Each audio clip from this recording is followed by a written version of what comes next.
Demain, 19h40.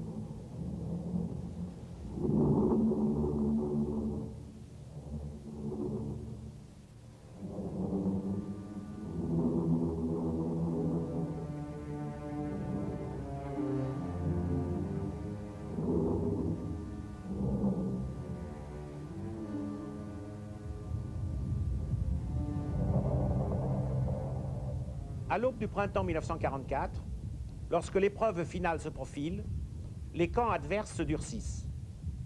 Ainsi, en Amérique latine, sous la pression de Roosevelt, des changements de gouvernement traduisent la nervosité des sociétés en Bolivie, Uruguay, Salvador, Guatemala, Argentine. En Europe surtout, la répression nazie est plus violente que jamais et sont fusillés en France les résistants étrangers du groupe Manouchian, en Norvège les adversaires de Quisling. En Yougoslavie, le général serbe Simović appelle tous les habitants du pays à se regrouper derrière Tito, le communiste croate.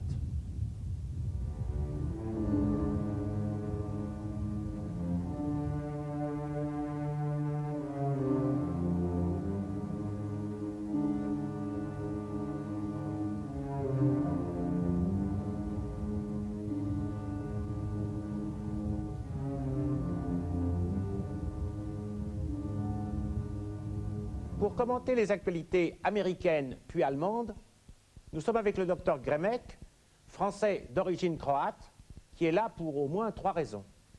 D'abord parce que c'est, je crois, le plus grand historien de la médecine. On lui doit un livre sur les origines de la médecine occidentale et puis sur l'histoire du sida. Ensuite parce qu'il a été un résistant croate qui a combattu les nazis et qui n'était pas communiste, bien qu'il ait combattu avec Tito.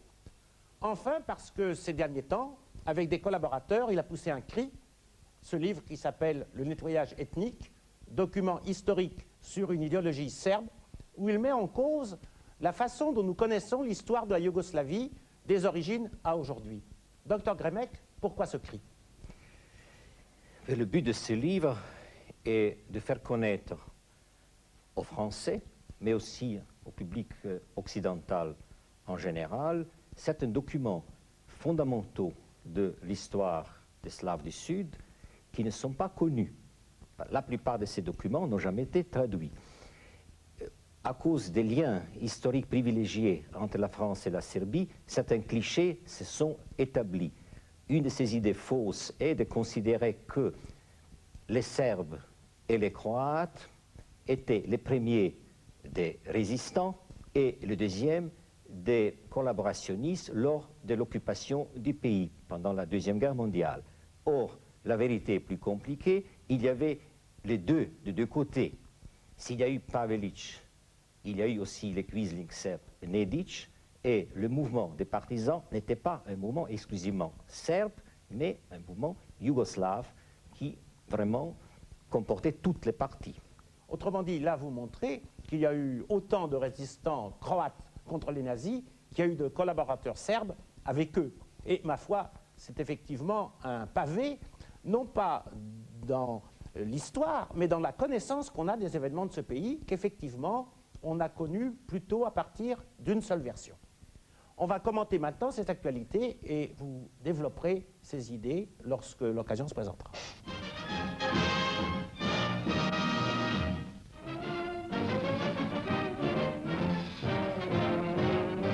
Flying fortresses over Europe comes a new story of modern armor and 2 miracle escapes from German bullets. First Lieutenant Robert Turner, bombardier. Flak struck his regulation armored vest and stopped dead on his steel-jacketed Bible. Lieutenant Turner lived, saved by a steel book of faith. Or ask Sergeant Bajenski, gunner on a flying fort. A German 20mm incendiary shell streaked toward his heart, but could not penetrate the metal plates of his flak suit. Knocked unconscious by the impact, Sergeant Bajenski came to and shot down 2 enemy planes. In New York, the Metropolitan Museum of Art helps in making armor to save flyers' lives. This beautiful armor of the 14th and 15th centuries, interesting only to art lovers before the war, is now eagerly studied by Army Ordnance engineers. From helmet and breastplate worn by Knights of the Crusades come secrets of design and construction to save American lives in this greatest of all crusades. Vital to good armor is flexibility. It must also have resistance and minimum weight. Today, this 16th century Elizabethan jacket of steel inspires a 20th century version, body armor for American flyers. This newest improvement in flak suits is modern armor that will save hundreds of young sky knights. And Sergeant Bajensky thanks armor for his life.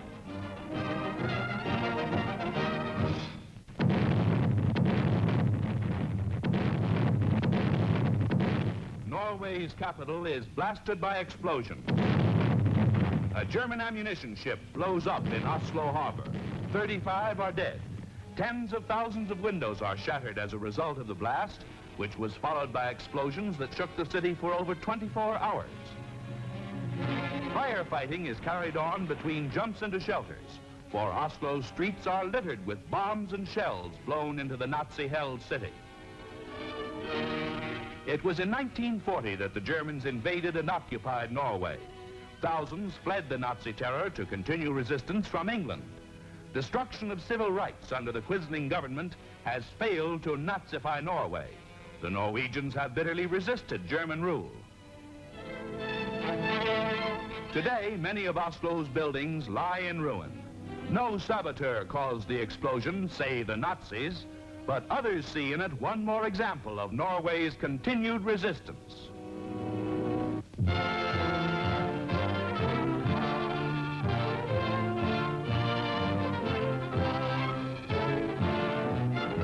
Dramatic rescue of Yugoslav patriots is shown for the first time in these Signal Corps pictures. Swift, surprising attacks by Marshal Tito's forces freed these courageous people, and they were shipped from Yugoslavia across the Adriatic to refuge in Italy. They are housed in tents and barracks provided for them under a rehabilitation program. Checked off and accounted for, their welfare is supervised by an Allied commission headed by Colonel McFarland.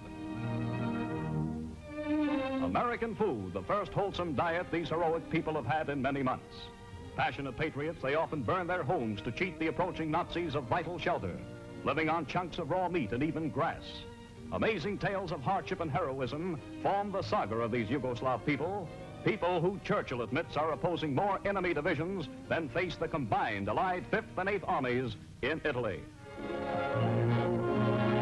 More than 250,000 fighting men and women now make up Marshal Tito's armies in Yugoslavia. Some of them, like these girl guerrilla fighters, had been captured by the Nazis, imprisoned in Italy, and finally liberated by advancing Allied forces. And now the Allies are giving full support to Tito's Yugoslav People's Army of Liberation in recognition of their valiant fight for freedom. Now, safe in Italy and with new hope for the future, they hold meetings and elect their own leaders. They originally came from diverse political parties, but are now united under Tito's banner. Men, women, and even children, united for their final struggle against the Nazi invaders.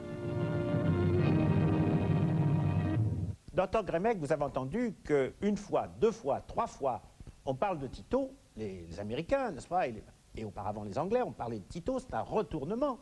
Vous qui êtes croate, mais qui n'avez pas été communiste, qui avez combattu les Allemands à cette époque, comment vous expliquez le retournement des Anglo-Saxons? Eh bien, en février 1944, quand ça s'est passé au journal, Churchill a fait un discours au Parlement où il fait un grand éloge de Tito. C'était assez sensationnel parce que jusqu'alors, les Alliés aidaient plutôt les Tchetniks de Draža Mihailović, les considérant comme continuateurs de la tradition de l'armée yougoslave. C'est-à-dire des Serbes? Des Serbes, c'est Tchetniks serbes. Alors, il s'est trouvé que la stratégie des Tchetniks était tout à fait différente que celle de Tito.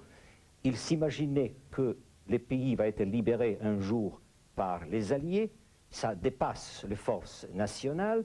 L'important est de combattre le communisme et d'assurer la suprématie serbe.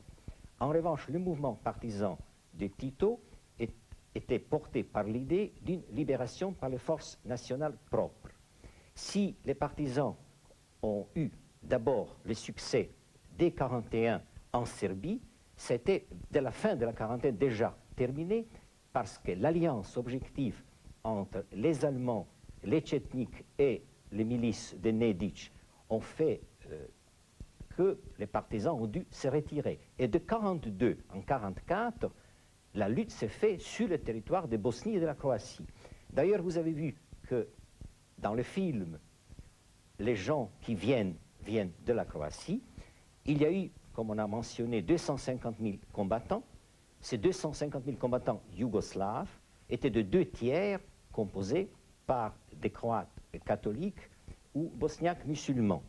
Il est vrai que l'importance serbe était notable en considérant que cela se passe en Serbie.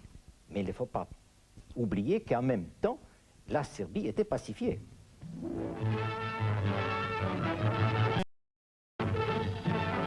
Steamboat Springs, Colorado celebrates its 31st annual Winter Carnival. A tricky toughening up game for the Army men here, ski joring, and a little hanger-on. A greased pig provides extra ration points for the lucky winner.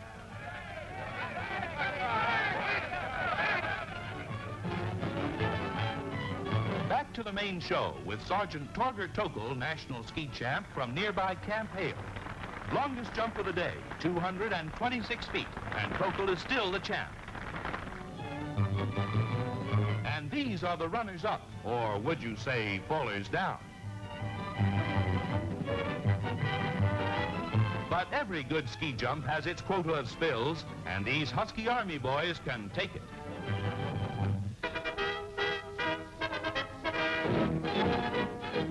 Now for the Navy. At a U.S. Naval Air Station, British and American sailors on skis. And are they going to town? Here's one way of getting no place fast. Heaving away are John Bull's tenacious lads and Uncle Sam's tug of warriors. Trying his best to hold up his end. For Allied unity, we'll call this contest a draw. After the battle, the snow clears, but the speediest doesn't always win this kind of race. And for these British and American sailors, getting snowed under is all in the day's fun.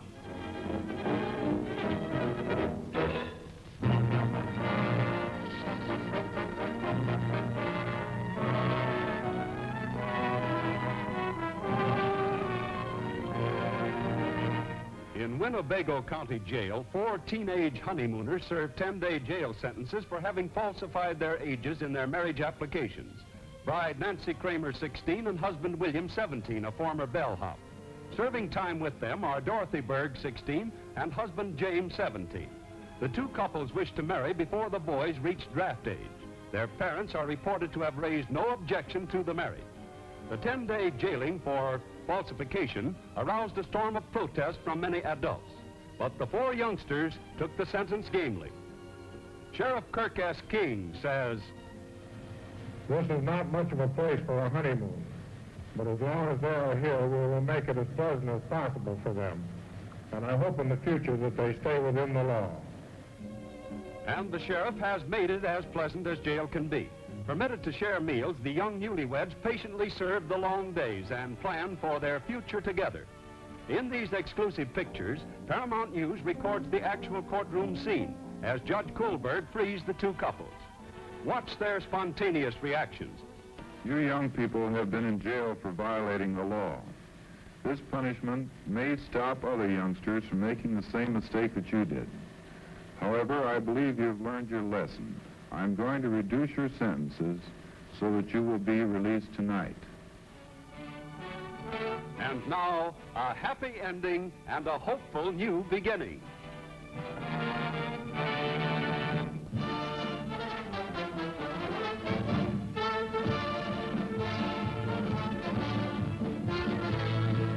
Argentina finally breaks with the Axis.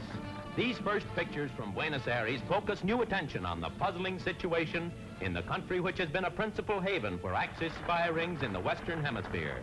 In Government House, Revolutionary General Pedro Ramirez signs the long-awaited decree. 8 months ago, Buenos Aires rocked with violence and revolution throughout the pro-Axis Castillo government. The United Nations awaited a new deal in Argentina, an ouster then of Nazi agents. But the new Ramirez government kept close ties with the Axis. Even the Argentine soldiers under Ramirez looked ominously like Nazis, as the other American nations considered action against their pro-Axis neighbor. Today, President Ramirez is well aware of the growing Allied strength, and significantly, invited witnesses to the break are U.S. Ambassador Armour and the Papal Nuncio of the Vatican. Across the city, so-called nationalist groups hurriedly burn their pro-Nazi documents. Smoke still clouds Argentina as she faces her gravest decision. Docteur Gremec, la situation en Argentine était très complexe parce que les Argentins, globalement, étaient plutôt anti-yankees, anti-américains. D'autre part, le Brésil voisin grossissait en puissance et s'était plus vite solidarisé avec les Alliés que les Argentins. Autrement dit, d'un côté, ils étaient hostiles aux Américains, qui d'ailleurs le leur rendaient bien, puisqu'il y avait une sorte de blocus du pays, mais d'autre part, on sentait que la guerre allait être gagnée par les Américains, il fallait donc changer de camp et vite, d'où tous ces changements de gouvernement qui se traduisent par toutes sortes de mouvements aussi dans les rues.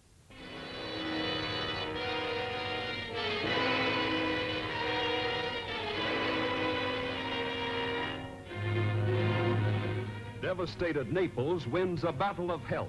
Naples, without water for drinking or bathing after Nazis wrecked water mains, faced the dread typhus plague, natural camp follower of war's rubble and filth. These first pictures tell the story. Prompt British and American military action warned our troops. Whole sections of the city were placed out of bounds to Allied troops after 250 cases of typhus were found in civilian quarters. Military police stopped jeeps. Not one American soldier got the killing disease, a testimonial to effective vaccine programs. Now Italian firemen are inoculated, but there is not enough serum, not enough needles or doctors for Naples' million civilians. Typhus, the intense fever disease, is carried only by the body louse, and lice had overrun starved, waterless Naples. Lice in underground caves get first attention. Spray guns and medicated powder start the job.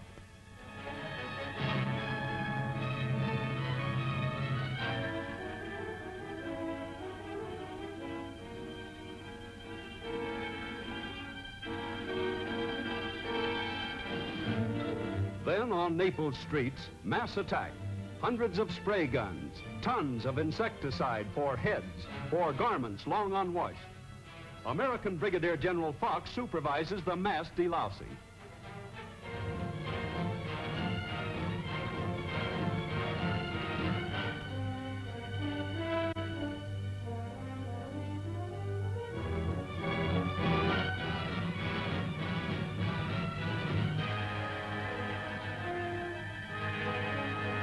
Italian nurses, more spray guns, more insecticide.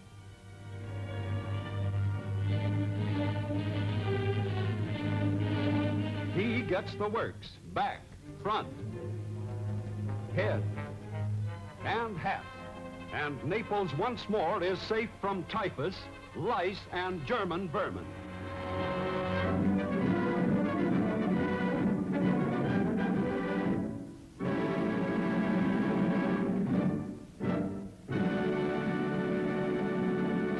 Docteur Gremec, maintenant c'est au docteur que je m'adresse, ces scènes sur le typhus sont saisissantes. Je me rappelle avoir été à Naples dans les années 80 et un des curés de Naples nous avait dit que cette épidémie de typhus avait fait une grosse impression parce qu'on avait vu l'incapacité des autorités à maîtriser une épidémie et que dans ce contexte du typhus, la population était redevenue croyante et avait à nouveau fréquenté les églises. Témoignage étonnant, puisque à nouveau avec l'épidémie de choléra en 1973, le même scénario se reproduit. Voilà comment la société aurait réagi selon ce curé. Alors, vous qui êtes médecin, comment vous réagissez devant ces images extraordinaires? Eh bien, pour moi, elles sont très intéressantes dans la mesure même où c'est un document historique d'une grande importance dans l'histoire de l'épidémiologie. C'est la première action massive d'usage du DDT. Jusque-là, jusqu'à fin 1943, on faisait l'épouillage, qui est la principale forme de la lutte contre le typhus, contre la progression du typhus exanthématique, et la destruction des poux par la vapeur chaude. Alors vous comprenez qu'est-ce que devenaient les vêtements, qu'est-ce que devenait après qu'on passe un bain chaud et la vapeur chaude. Là, c'est la DDT avec des succès extraordinaires. Il est évident qu'aujourd'hui, on est saisi en considérant qu'une bonne partie de cette pulvérisation était nettement toxique. Ça a dû, une dizaine d'années après, avoir des conséquences, mais on ne les savait pas. Le fait est qu'on a bloqué l'épidémie. Il faut savoir qu'à même moment, les gens que nous avons vus venant de Yougoslavie sont porteurs du typhus. Chaque troisième personne était infectée, à peu près à cette époque. Il y a eu plusieurs personnes mortes du typhus que des balles.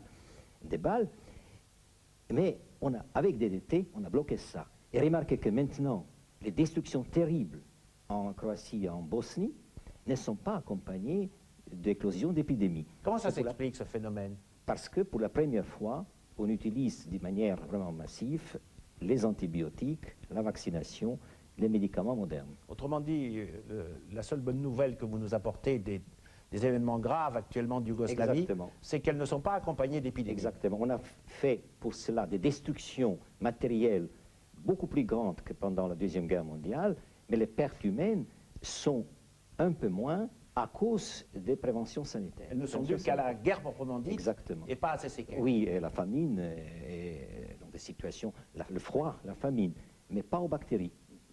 Eh bien, on va voir les actualités allemandes où on aura l'occasion à nouveau de retourner en Yougoslavie, chez les résistants, et où vous aurez encore d'autres choses à nous dire.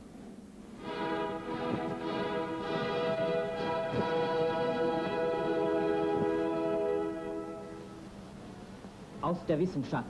Der deutsche Hormonforscher Professor Adolf Butenandt am Mikroskop.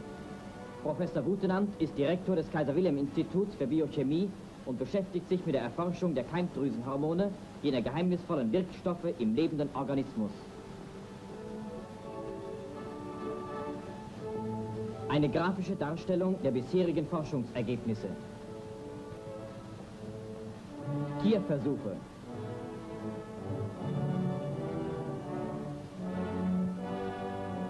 In unermüdlicher Arbeit wird dem Geheimnis des Lebens nachgespürt.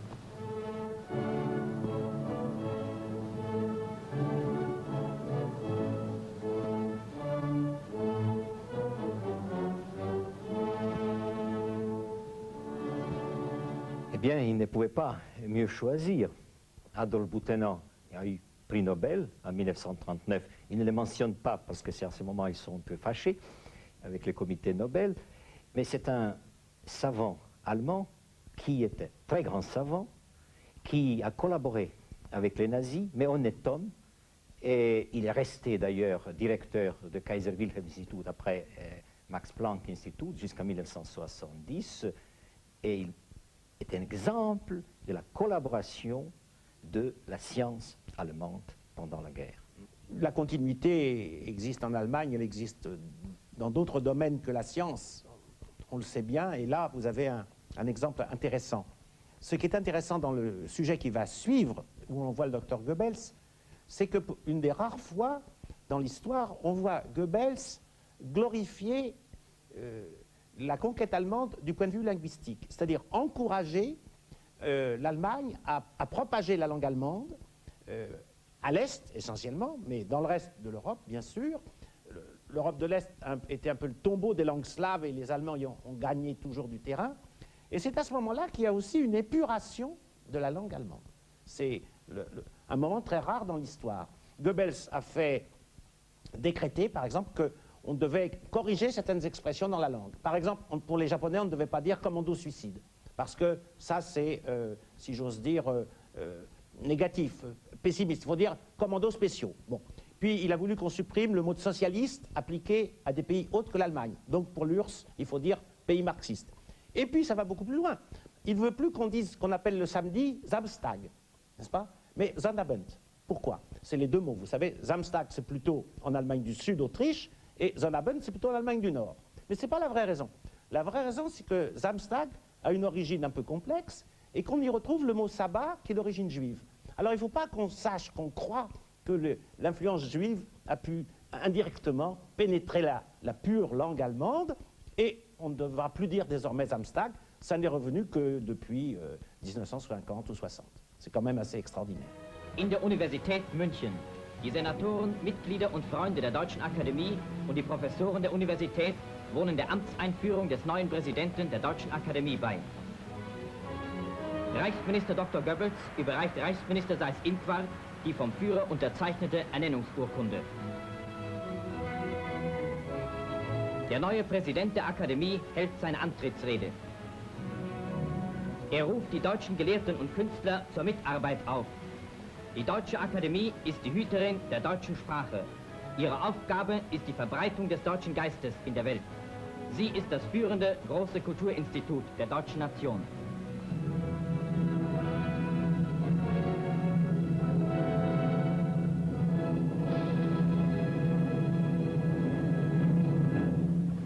Mehr als eine Viertelmillion Flaschen können aus diesem Riesenfass einer deutschen Kellerei abgefüllt werden.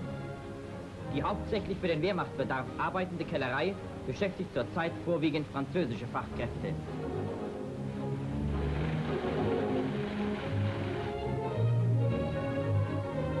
Die Klarheit des Weines wird geprüft.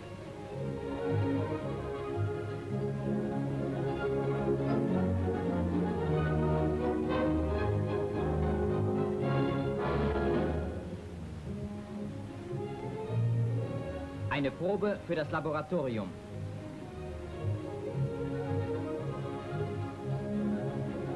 Neu aufgefüllte Flaschen werden gelagert.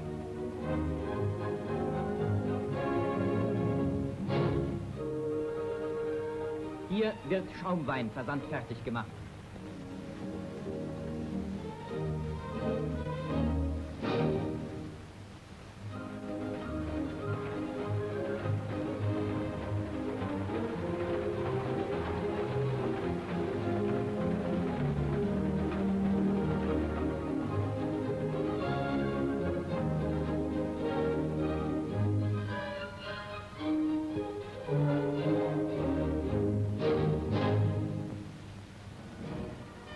Boxkampf in Brüssel.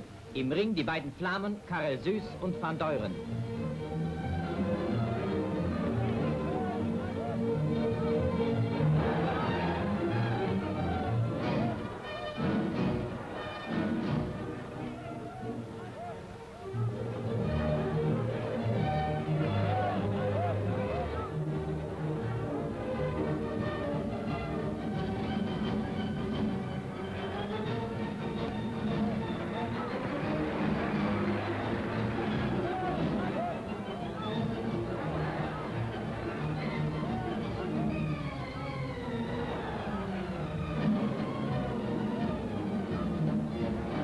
Europameister Karel Süß siegt nach 1 Minute 50 Sekunden durch K.O.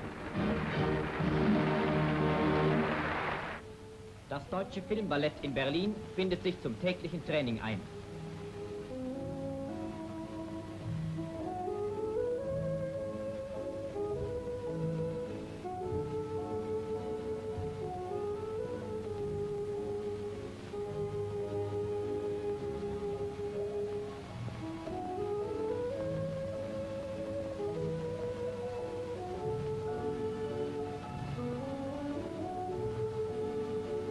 Fertig machen zur Tanzprobe.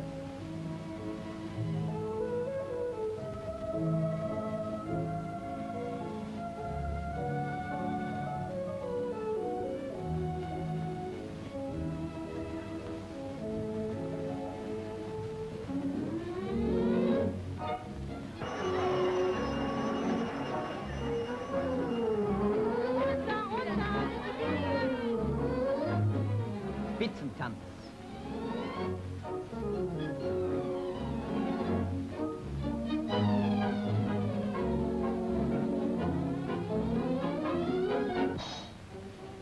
Ein flotter Stepp.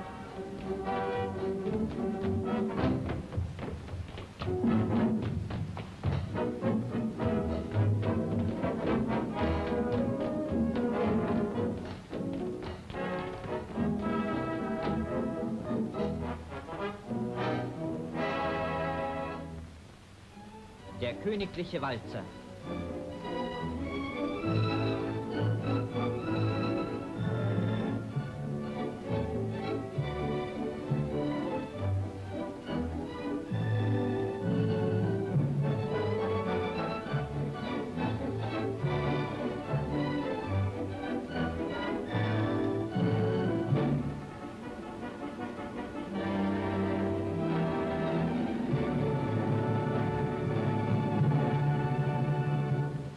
in einem Erholungsheim der Kampfflieger am Tegernsee.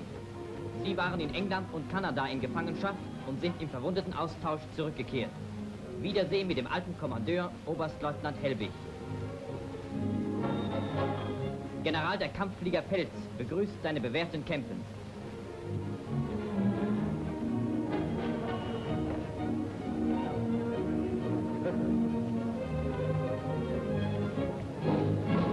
So war das damals. Fotos und Zeitungsausschnitte, die von ihren Notlandungen berichten. Das waren wir 4.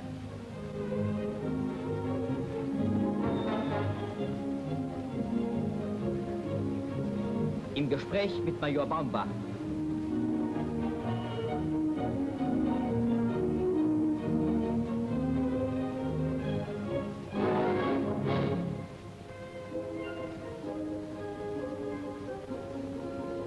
In den von Sonne und Schnee verschönten Bergen ihrer deutschen Heimat finden unsere Kampfflieger Erholung und Entspannung.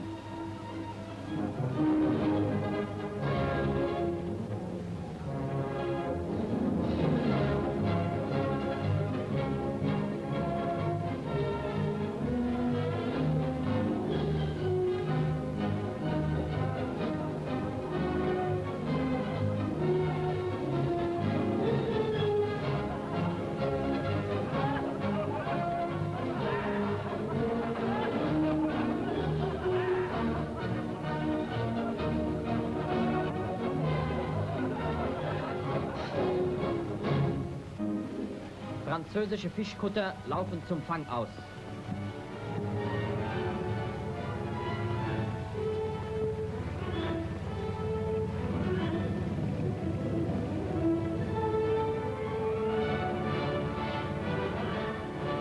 Deutsche Zerstörer, sie sichern die Fischerflotte gegen feindliche Überfälle.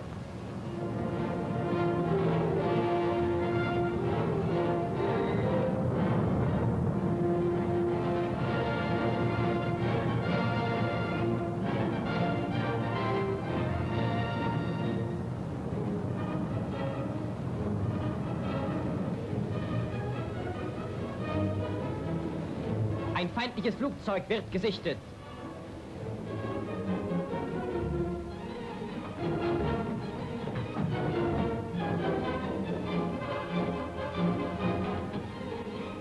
Der Feindbomber greift an. Er wird sofort von der Bordflak unter Feuer genommen.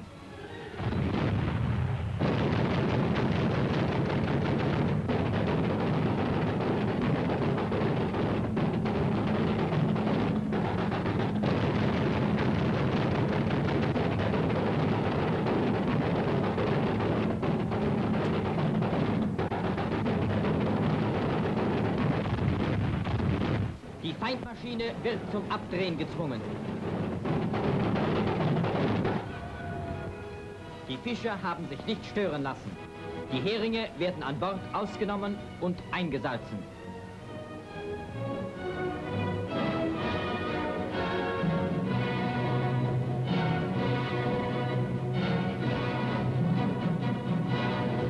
Ein Teil des Fanges wandert in die Räucherkammern der deutschen Wehrmacht. Von der süditalienischen Front. Auch der massierte Einsatz der angloamerikanischen Luftwaffe hat unseren Nachschub nicht unterbrechen können. Auf dem Seeweg und über Land erhalten unsere Truppen, was sie für den Kampf brauchen. Nur unter großen Schwierigkeiten lassen sich die in den Bergen gelegenen Stellungen versorgen.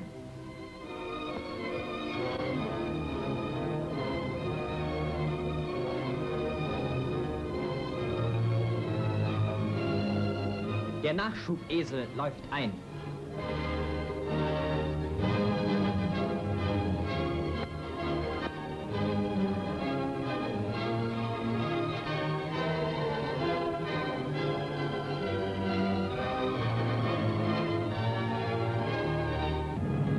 Angloamerikanische Schlachtflieger greifen an.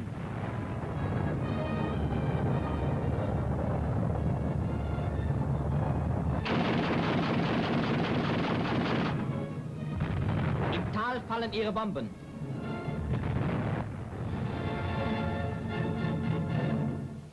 die Abtei von Monte Cassino, wie sie die Jahrhunderte überdauerte.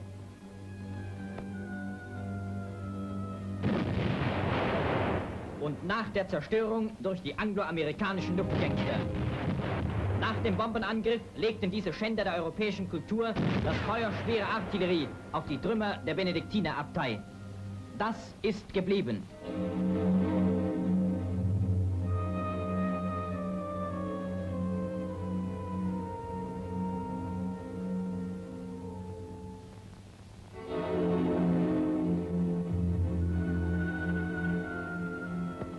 Der Abt von Monte Cassino auf dem Wege nach Rom.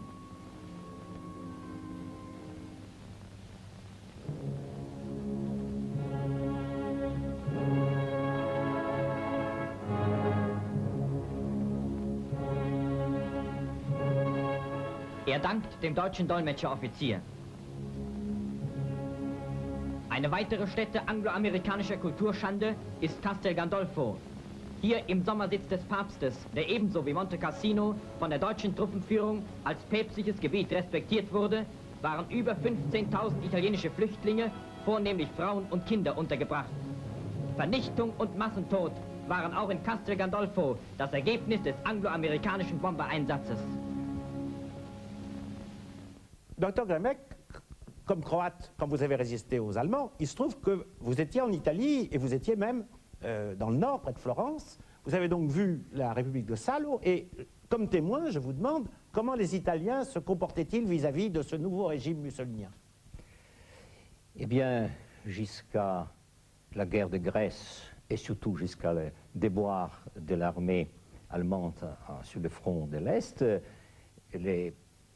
la public italienne était partagée et c'était assez bien encadré du point de vue fasciste. Mais avec ces déboires, vraiment, c'est l'antifascisme qui prévalait. Et je me suis trouvé, pour vous dire ces revirements, je me trouvais effectivement en Toscane à ce moment-là, et quand la nouvelle était venue de chute, de l'arrestation de Mussolini par le roi, j'ai vu dans la rue que brusquement un dignitaire fasciste a déchiré la chemise noire qui était symbole en criant « Questi stracci hanno rovinato l'Italia ». C'est ces haillons qui ont détruit, qui ont ruiné l'Italie. Voilà, il y a eu un renversement total et brusquement on ne se souvenait plus du fascisme que d'une chose passée. Dans le Nord, c'est revenu, mais c'est revenu là où étaient les Allemands. Il n'y a pas eu de reprise du fascisme en Italie. En fait, la République de Salo n'était née que par les Allemands. Ce n'était plus l'Italie fasciste d'autrefois, c'était un État fantoche allemand. Mais vous avez dit, pour moi, en tant que Croate résistant en Italie, j'étais aussi en France, immédiatement après le débarquement, mais avant la libération entière du pays. Et je vous rappelle qu'en 1943, le commandant les commandants en chef de toutes les forces combattantes de l'intérieur de la zone sud de France était un Croate, le général Ljubo Ilić. C'est qu'en général, on ne dit pas. Et que même, d'une certaine manière, la première ville libérée un seul jour, était Villefranche en Rouergue, où en septembre 1943, il y a une révolte des unités croates envoyées par les Allemands. Oui, docteur Gremec, mais ce chef militaire que vous dites croate, que nous appelions à l'époque yougoslave, il dépendait de qui? Bon, alors lui-même était yougoslave, c'est considéré à l'époque comme yougoslave. C'était l'ancien de l'Espagne qui se trouvait bloqué en France et il était élu, nommé d'abord par la résistance de l'intérieur, ensuite il dépendait de Londres. Les liens entre les résistances yougoslaves, italiennes ou même yougoslaves en Italie et en France n'étaient pas horizontaux. Les liens horizontaux étaient très aléatoires. On avait des liens par le haut commandement, donc verticaux, qui se trouvaient à Londres. Jusqu'au jour où c'est Koenig qui va commander toute la résistance en France. Bien entendu, mais ça c'est la partie où la résistance intérieure va être incorporée. C'était, je précisais bien, en 1943. À l'époque même où ce film est tourné, en 1944, M. Ilić était nommé commandant en chef de tous les combattants étrangers dans l'ensemble du pays français. Im Nordabschnitt der Ostfront führten unsere Truppen planmäßige Absetzbewegungen durch und bezogen neue Stellungen. Dadurch wurde eine wesentliche Verkürzung der Front erzielt. Die deutschen Verbände auf dem Marsch.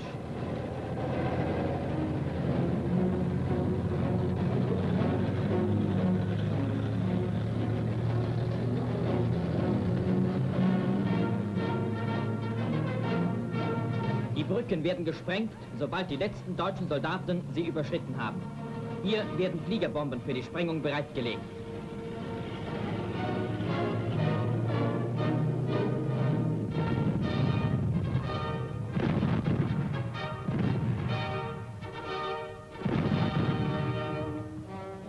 Nichts bleibt erhalten, was dem Feinde von Nutzen sein könnte.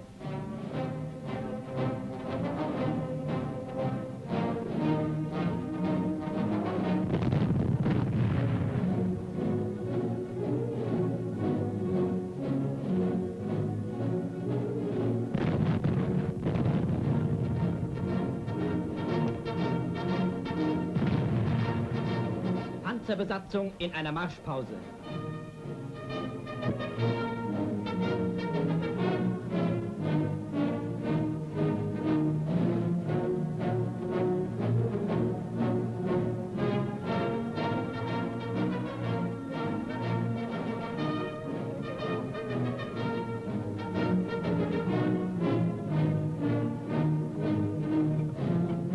Die Männer einer als Nachhut eingesetzten Einheit graben sich ein.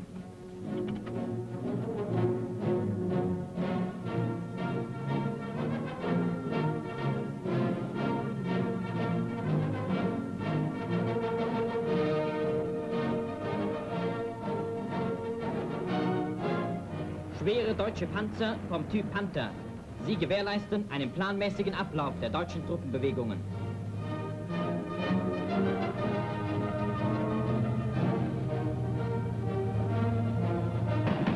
Kampf mit einer sowjetischen Spitzengruppe.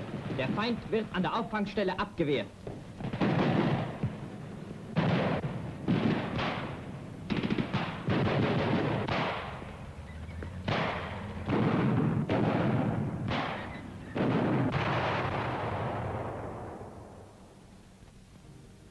Im Kampfraum von Kirovograd. Bei einer deutschen Panzerdivision. Ein Gegenstoß wird angesetzt.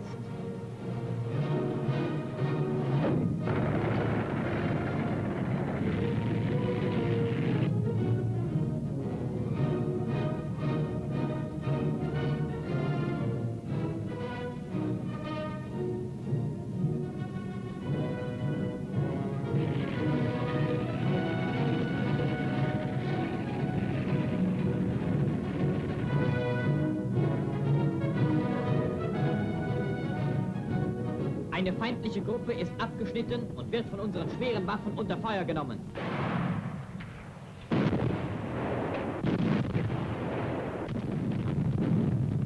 Unsere Grenadiere arbeiten sich nach vorn. Eine Batterie fährt auf.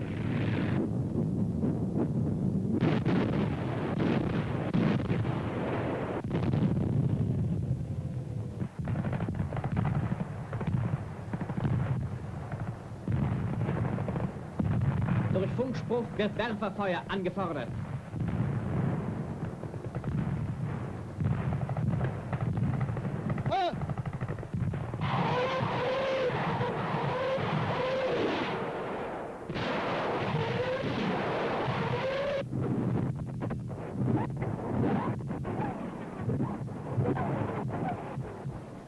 Der Feind ist in diesem Abschnitt zusammengeschlagen.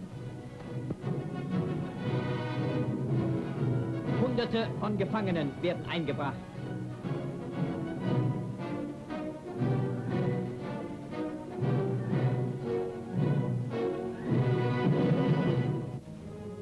Auf der Halbinsel Krim. Bei Kertsch stehen deutsche und rumänische Truppen im Kampf mit der Besatzung des feindlichen Brückenkopfes am Nordrand der Stadt.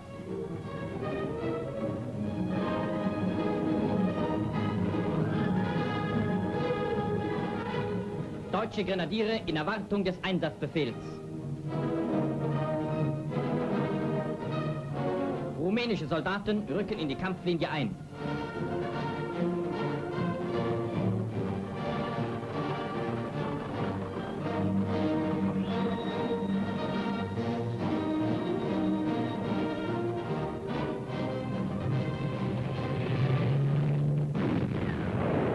Artillerie feuert in den Brückenkopf.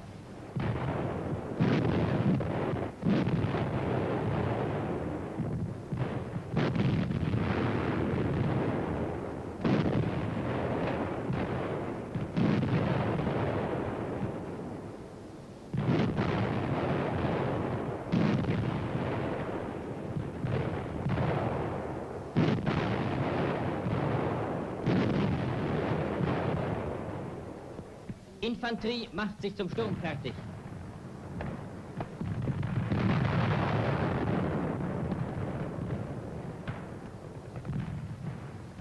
Im Straßenkampf wird der Feind aus einem Vorort der Stadt Kertsch wieder hinausgeworfen.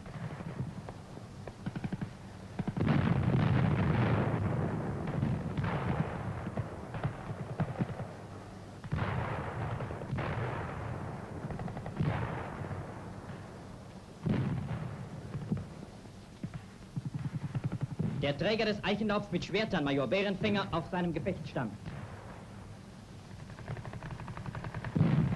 In Erwartung der angeforderten Stukas.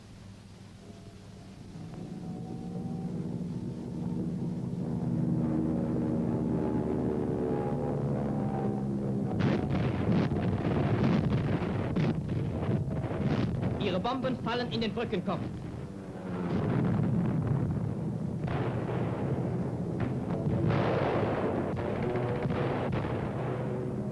Alle Bemühungen der Sowjets mit einer Menschen- und Materialübermacht, die Halbinsel Krim aus dem Brückenkopf Kertsch heraus aufzuholen, sind umsonst geblieben. Vor den sowjetischen Plänen steht unerschüttert der deutsche Grenadier.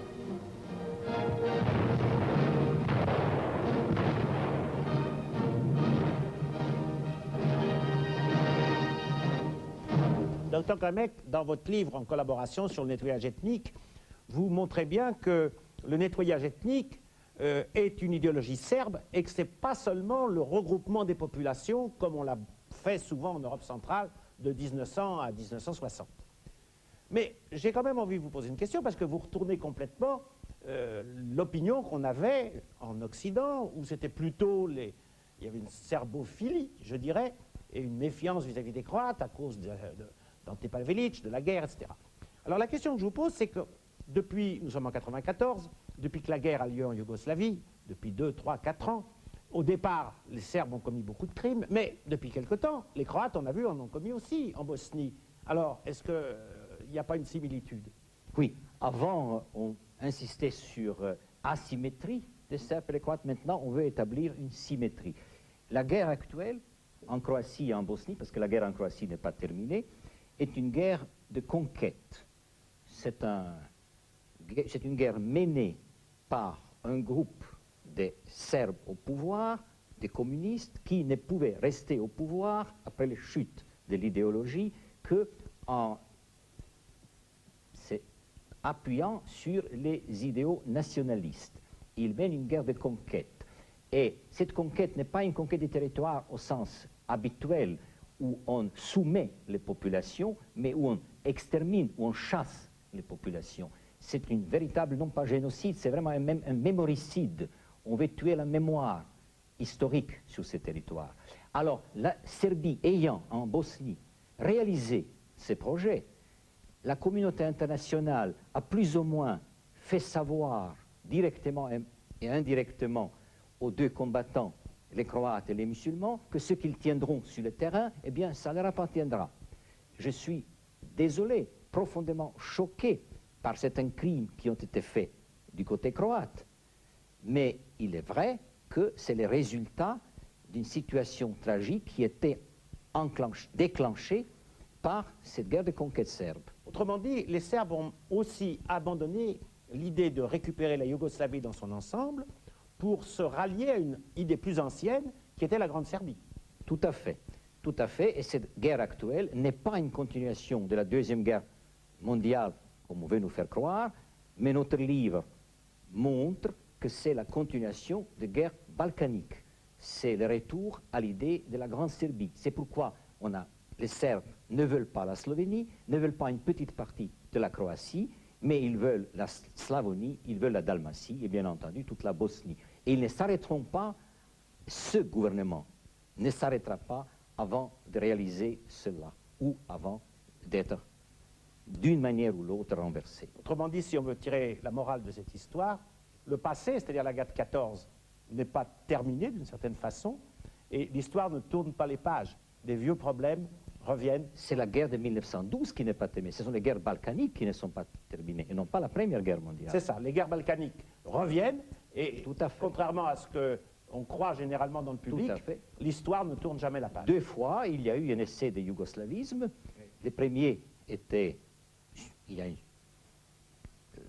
le régime du roi Alexandre, la serbisation de la Yougoslavie a rendu cette idée odieuse à la plupart des gens de ce pays. Et ensuite, il y a eu une période où on croyait avoir vaincu ces haines. Véritablement, il y a 10 ans, les haines interethniques n'existaient plus. Maintenant, on a exhumé tout cela. Et pour la 2e fois, c'est du côté serbe que l'idée de l'union des Slaves du Sud a été pratiquement torpillée par le désir de dominer ces territoires. Merci, Dr Gremek, pour toutes ces informations et pour ce témoignage. La semaine prochaine, nous verrons nos actualités italiennes et françaises.